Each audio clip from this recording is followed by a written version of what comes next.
Halo semuanya, selamat datang kembali di kanal A+ Master Education. Saya Justin Silver Leonardo akan membawakan responsi dari materi yang telah dibawakan oleh Pak Budi pada video sebelumnya mengenai teori kinetik gas ditinjau dari sisi makroskopisnya. Kali ini kita akan membahas soal jawab terkait teori kinetik gas untuk bagian yang pertama. Mari kita mulai. Baik, kita mulai untuk soal nomor 1. Berikut ini adalah pernyataan-pernyataan yang berkaitan dengan molekul gas. Jadi kita diberikan 5 pernyataan di sini, kemudian kita tentukan pernyataan mana saja yang sesuai dengan sifat gas ideal. Pada video sebelumnya yang telah dibahas oleh Pak Budi mengenai teori kinetik gas jika ditinjau dari sisi makroskopis, maka telah dibahas bahwa sifat-sifat gas ideal mempunyai karakteristik tertentu. Kita cek bersama-sama untuk pernyataan yang pertama. Setiap partikel selalu bergerak dengan arah tertentu. Ini tidak benar. Kenapa tidak benar? Karena seharusnya partikel gas ideal akan bergerak secara acak. Kemudian, pernyataan kedua, gaya tarik-menarik antar partikel diperhitungkan. Tentu, gaya tarik-menarik dan ukuran partikel itu diabaikan. Mengapa gaya tarik-menarik antar partikel tidak diperhitungkan? Karena ukuran dari molekul gas itu sendiri yang sangat kecil sekali. Ya, jadi ini harusnya diabaikan. Pernyataan ketiga kita cek juga apabila kita memiliki wadah tertutup di sini. Kemudian di dalamnya terdapat sejumlah tertentu molekul-molekul gas. Maka sifat dari zat gas itu sendiri sebagaimana telah kita ketahui tentu akan tersebar merata dan memenuhi seluruh ruangan. Oleh karena itu, pernyataan yang ketiga benar ya. Kemudian yang keempat, ukuran partikel gas itu diabaikan terhadap ukuran wadah. Jadi terhadap wadah tertutup yang ini, kalau kita perhatikan ukuran gas itu sangat kecil sekali, yaitu mikroskopis. Oleh karena itu, ukuran partikel gas tentu akan jauh lebih kecil dari ukurannya terhadap wadah. Ya, ukuran partikel akan jauh lebih kecil daripada ukurannya terhadap wadah. Oleh karena itu, pernyataan yang ini benar. Dan yang kelima, setiap tumbukan yang terjadi antar partikel, jadi karena saking banyaknya partikel di sini akan terjadi saling tumbuk-menumbuk ya. Dan tumbukan yang terjadi diasumsikan bersifat elastis dengan koefisien restitusi 1. Maka dari itu, tentu saja tumbukan yang terjadi akan bersifat lenting sempurna. Oleh karena itu, pernyataan yang benar adalah pernyataan nomor 3, 4, dan 5. Jadi jawaban yang benar adalah yang E. Kemudian untuk soal nomor 2. Pendorong menghisap agar masuk lebih dalam pada suatu pompa yang berlubang akan lebih sukar bila dibandingkan dengan pompa yang lubangnya terbuka. Mengapa demikian? Perlu diperhatikan bahwa ketika suatu pompa memiliki katup, misalnya saya punya sebuah pompa ketika dia memiliki katup di sini, akibatnya tekanan di katup ini akan sama dengan tekanan atmosfer. Jadi kita dapat dengan mudah saja untuk menekan pompa yang berlubang tersebut. Namun apa yang terjadi apabila pompanya itu berada dalam kondisi lubang yang tertutup? Jadi tidak ada lubang di sini, dijaga rapat. Karena tidak ada lubang, maka sebagai akibat volumenya kita lihat bahwa volume ruangnya tentu akan memampat ya. Karena volumenya memampat, maka sebagai akibat sesuai dengan hukum Boyle-Gay-Lussac yaitu PV sama dengan C, tekanannya akan meningkat. Karena tekanannya meningkat, maka momentumnya akan bertambah ya. Kalau momentumnya bertambah, artinya tumbukan yang terjadi antar partikel akan semakin sering. Bisa kita lihat pada gambar berikut ketika gasnya mula-mula renggang, sekarang kita lihat ketika sudah ditekan di sini, tumbukannya akan semakin sering dan kecepatannya akan semakin besar. Oleh karena itu, jawaban yang benar adalah jawaban yang D. Untuk pilihan A, gaya tentu diabaikan sesuai dengan sifat gas ideal. Yang B, jumlah molekul udara dalam pompa bertambah. Pada kondisi tertutup, jumlah molekul gasnya tidak bertambah maupun tidak berkurang. Jadi konstan ya. Jadi tidak mungkin. Yang C, berkurangnya tekanan udara di luar pompa bukannya berkurang, justru tekanannya dia akan meningkat. Ya. Untuk yang E, gesekan antar penghisap dengan dinding pompa. gesekan antar pengisap dan dinding pompa, ini itu tidak diberikan keterangan khusus pada soal yang membahas tentang gesekan. Namun di sini ketika silinder tertutup itu ditekan, tentu tumbukannya akan terjadi semakin sering. Oleh karena itu, laju tumbukan molekul-molekul udaranya yang akan bertambah. Jadi jawaban yang paling tepat adalah jawaban yang D.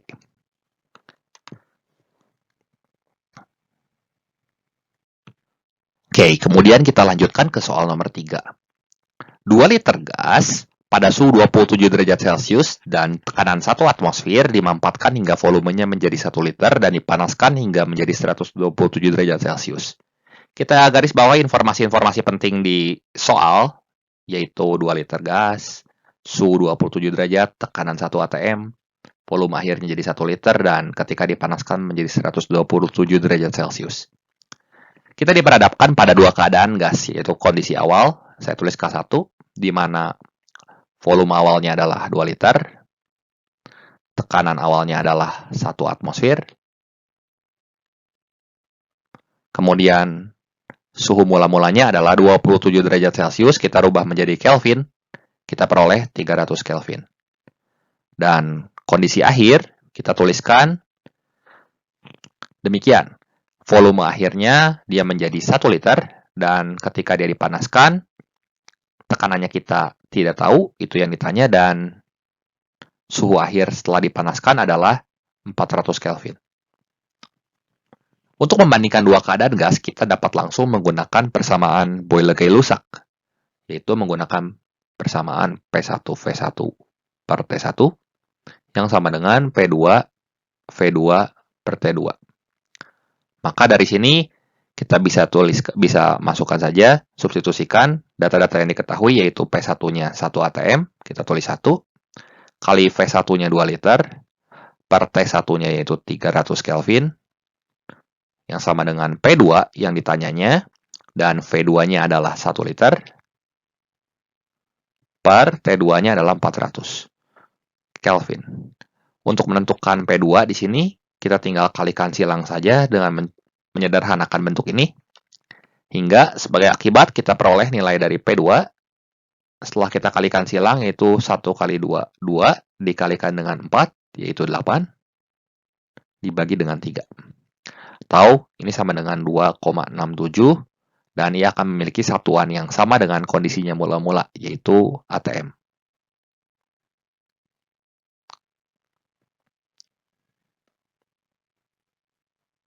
Seperti itu. Kemudian kita ke soal nomor 4.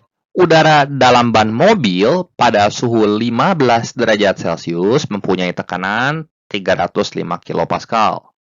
Setelah berjalan pada kecepatan tinggi, ban menjadi panas dan tekanannya menjadi 360 kPa. Karena suhunya tinggi, maka tekanannya juga akan semakin besar. Jadi berapa temperatur dalam ban jika tekanan udara luar adalah 101 kPa? Maksudnya temperatur yang ditanya di sini tentu adalah temperatur udara dalam ban, ya. Untuk menyelesaikan soal ini, langkah pertama kita tuliskan dulu data-data yang diketahuinya, yaitu T1. T1-nya itu adalah suhu udara dalam ban, yaitu 15 derajat Celcius. Saya tambahkan dengan 273 supaya menjadi satuan SI. Sama dengan 288 Kelvin. Kemudian tekanan udara saat suhunya 15 derajat Celcius itu adalah 305 kPa. Dan karena ban itu bersentuhan dengan udara luar, maka perlu kita tambahkan juga dengan tekanan udara luar, yaitu 101 kPa. Ini hasilnya adalah 406 kPa. Bagaimana tekanan saat suhunya menjadi panas? P2-nya itu sama dengan 360 kPa. Ini perlu juga ditambah dengan tekanan udara luar, karena bannya kontak dengan udara luar atau dengan atmosfer. Sehingga kita peroleh P2-nya itu adalah 461 kPa. Perlu diketahui bahwa dengan menggunakan konsep hukum Gay-Lussac, saat ban mobil itu menambah kecepatannya, maka volume di dalam ban itu sendiri tidak akan berkurang. Jadi, kondisi ini adalah kondisi dalam keadaan isokorik, yaitu volume konstan. Sehingga sebagai akibat kita dapat menggunakan persamaan Gay-Lussac, yaitu P1 per T1 sama dengan P2 per T2. Ya, kita boleh juga menulis P1 V1 per T1 sama dengan P2 V2 per T2, namun kita akan meniadakan nilai V-nya karena volume ketika bannya menambah kecepatan, bannya berjalan pada kecepatan tinggi, itu volumenya akan konstan, tidak ada udara yang keluar. Karena tidak terjadi kebocoran. Maka P1-nya di sini adalah 406 kilopascal dibandingkan dengan 288 Kelvin. Ini akan sama dengan P2-nya yaitu 461 per T2.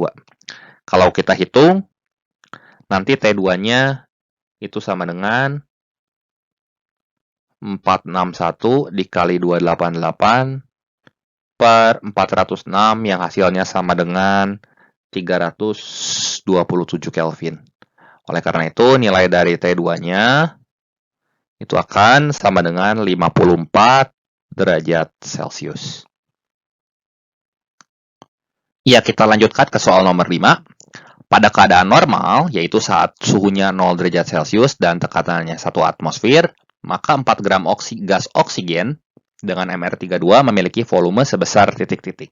Diberikan juga di sini konstanta gas umum yaitu 8,314 dan 1 atmosfer itu setara dengan 10⁵ Newton per meter persegi.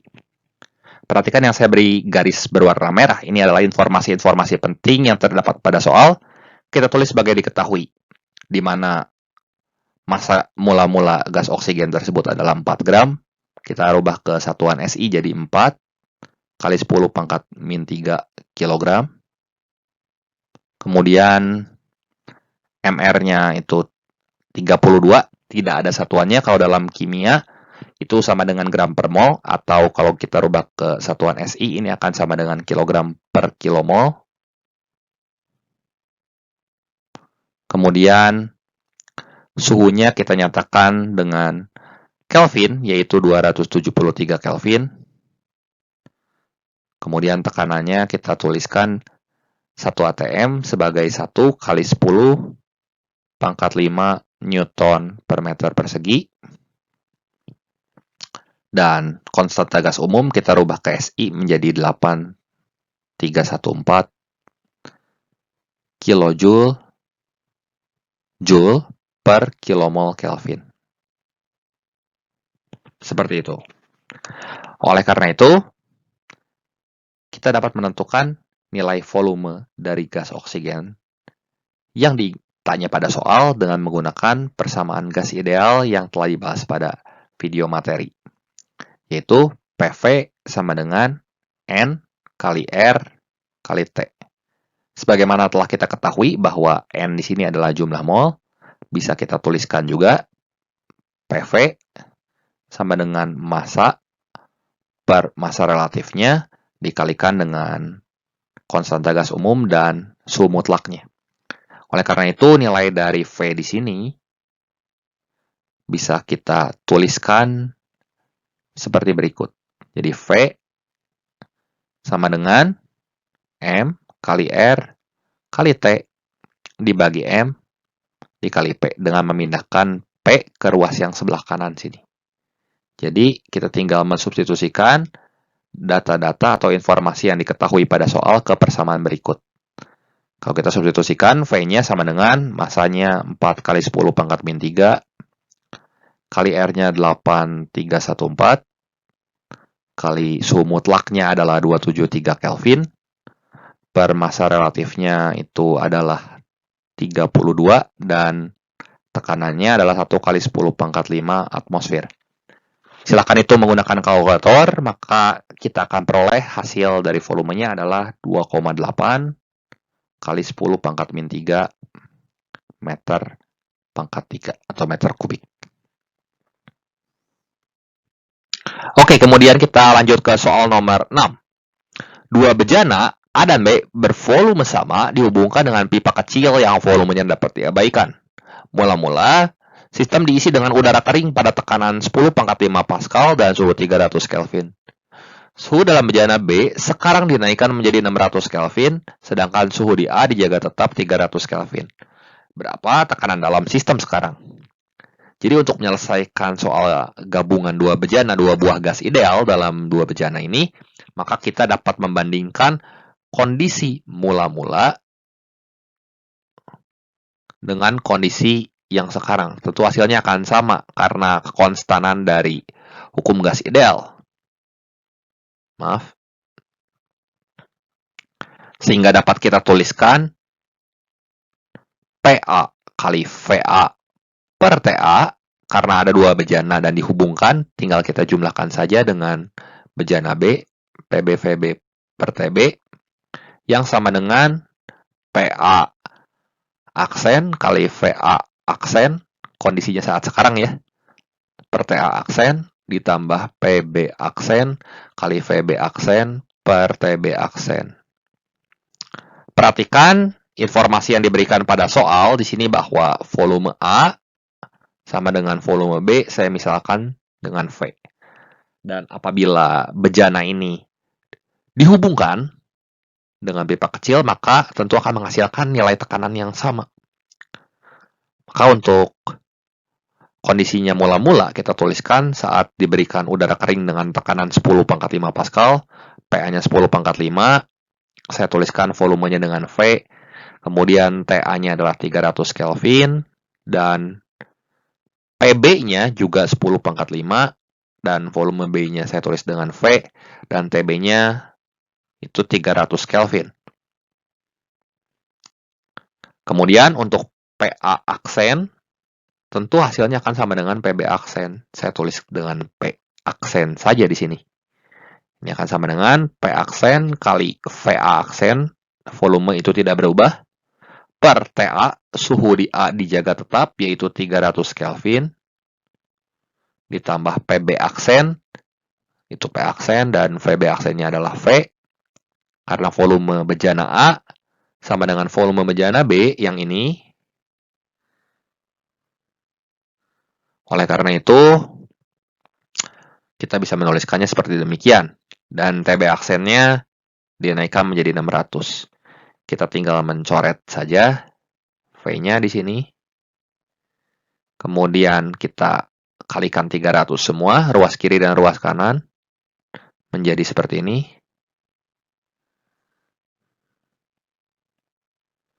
Kemudian 10 pangkat 5 ditambah 10 pangkat 5 akan menghasilkan 2 kali 10 pangkat 5 sama dengan 1 per 1 ditambah 1 per 1 ditambah setengah sama dengan 3 per 2 kali P aksen. Maka sebagai akibat, P aksennya itu adalah, tinggal kita kalikan silang saja dengan ruas sebelah kiri. P aksennya adalah 2 kali 2, 4 per 3 kali 10 pangkat 5 Pascal. Oke, demikian jawaban untuk soal nomor 4. Seperti itu. Hanya dengan menggunakan konsep yang ini. Ya, kalau dua buah bejana tinggal kita jumlahkan saja. Oke, untuk soal nomor 7. Volume suatu gelembung udara pada dasar sebuah danau adalah 1,5 cm kubik. Jika kedalaman danau itu adalah 102 meter, dan diketahui bahwa tekanan udara luar adalah 75 cmHg, massa jenis raksa adalah 13,6 gram per cm kubik, dan massa jenis air adalah 1 gram per cm kubik, maka volume gelembung udara ketika tepat berada di bawah permukaan air adalah titik-titik. Jadi untuk memudahkan kita dalam menyelesaikan soal ini, maka kita perlu sketsa dulu kasus yang diminta dalam soal. Jadi saya bagi ini menjadi dua keadaan, yaitu keadaan saat gelembungnya berada di dasar danau, dan keadaan saat gelembungnya berada tepat di bawah permukaan danau. Di bawah permukaan air maksud saya.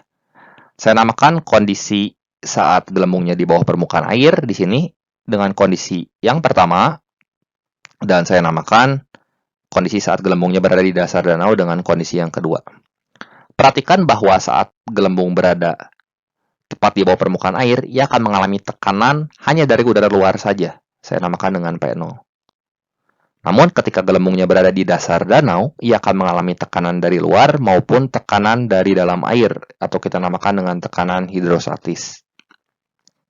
Karena ia berada pada kedalaman 102 meter di bawah permukaan air.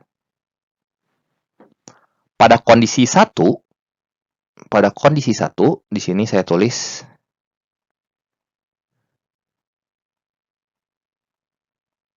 diketahui bahwa tekanan yang dialami gelembung di sini itu sama dengan tekanan atmosfernya. P1 sama dengan P0. Ini sama dengan 75 cmHg.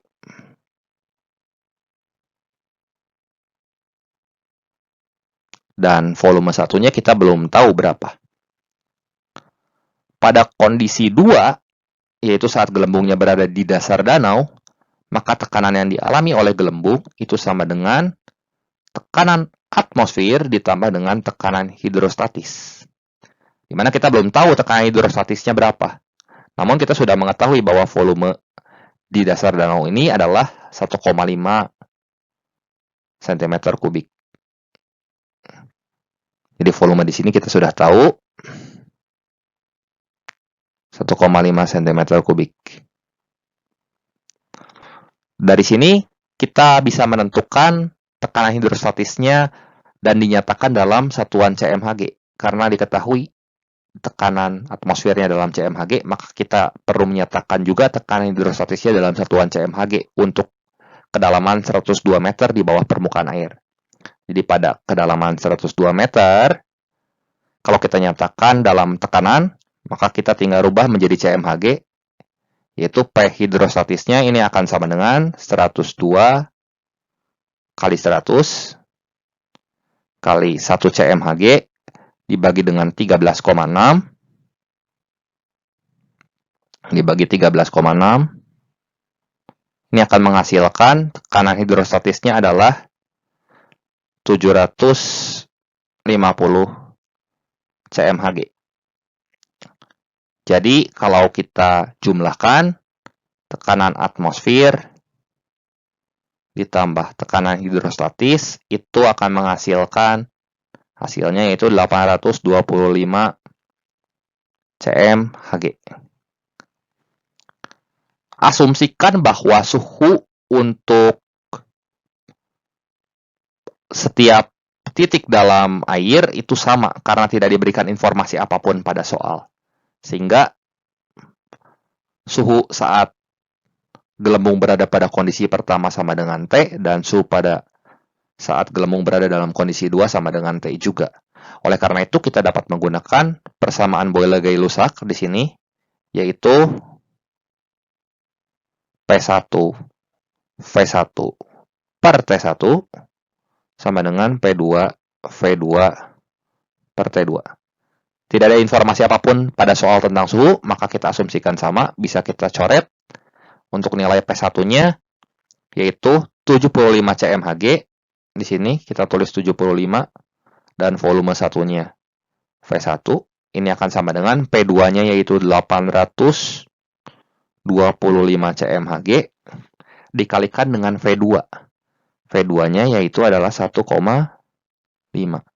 Sehingga untuk menentukan nilai dari V1 di sini, tinggal kita pindahkan 75-nya ke bawah, hingga kita peroleh 825 dikali 1,5 per 75. Ini hasilnya, kalau kita coret ini 11 dikali 1,5 sama dengan 16,5 cm/3. Sehingga kita peroleh bahwa gelembung pada kondisi 1, jadi semakin dekat gelembungnya dengan udara, maka volume gelembung akan bertambah besar. Jadi kalau dia naik dan tekanannya ngurangin, tekanannya kan semakin ke atas akan semakin berkurang. Jadi karena tekanannya semakin berkurang, maka volumenya akan bertambah sesuai dengan persamaan gas ideal PV sama dengan C.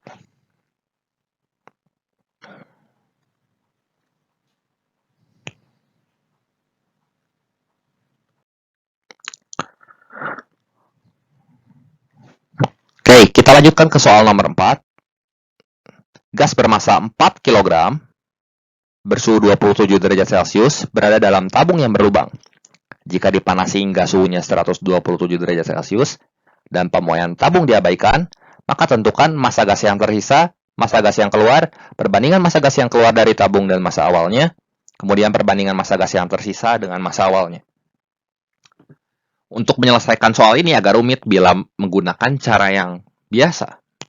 Kita perlu menggambar dulu sketsanya seperti ini, di mana pada kondisi mula-mula diketahui bahwa M1-nya adalah 4 kg dan suhu awalnya adalah 27 derajat yang sama dengan 300 Kelvin. Dan ketika dipanaskan, suhunya akan mencapai 400 Kelvin di sini.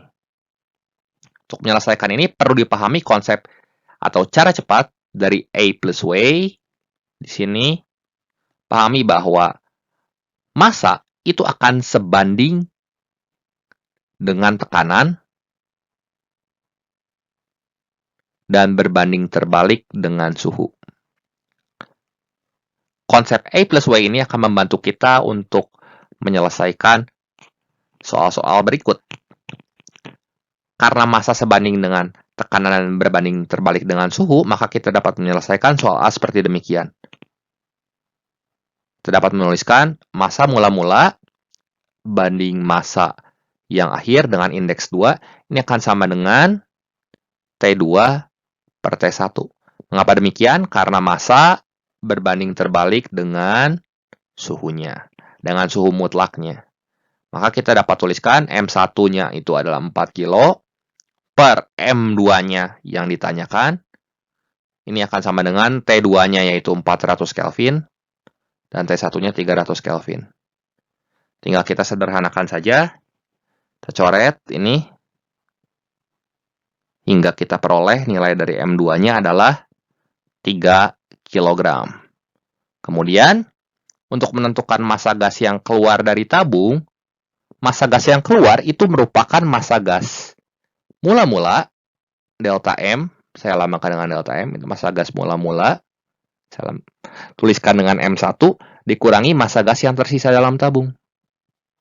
Kita tahu bahwa massa gas yang tersisa dalam tabungnya adalah 3 kg dan massa gas mula-mulanya adalah 4 kg. Hingga kita bisa tuliskan ini dengan 4 kg dikurangi 3 kg sama dengan 1 kg. Kemudian, untuk soal bagian C, perbandingan massa gas yang keluar dari tabung dengan massa awal gas, kita tuliskan dengan delta M per M1, itu akan sama dengan 1 kg per M1-nya, massa mula-mulanya itu adalah 4. Sehingga perbandingan antara massa gas yang keluar dari tabung dengan massa awalnya itu adalah 1:4. Dan soal D, perbandingan antara massa gas yang tersisa dalam tabung yaitu M2 dibandingkan dengan M1 itu akan sama dengan 3 kg banding 4 kg. M2-nya kita udah dapat ya, 3 kg. Maka ini hasilnya adalah 3:4. Konsep A plus W ini sangat berguna untuk membantu kita mempercepat pengerjaan soal terkait dengan massa, tekanan, dan suhu. Karena dia berbanding lurus dengan tekanan, maka kita dapat menuliskannya seperti ini. M1 per M2. Ini akan sama dengan P1 per P2. Namun, dia berbanding terbalik dengan suhu, maka indeksnya itu berbalik. Kalau yang ini sejajar, indeks 1 dan indeks 1, ini indeks 2 dan indeks 2, namun ini terbalik indeksnya seperti ini. Jadi, perbandingan antara massa awal dan massa akhir sama dengan suhu pada kondisi akhir dibanding dengan suhu pada kondisi mula-mula. Sekian dulu pembahasan mengenai teori kinetik gas dari saya. Terima kasih atas perhatiannya. Sampai jumpa di pembahasan teori kinetik gas untuk bagian yang kedua.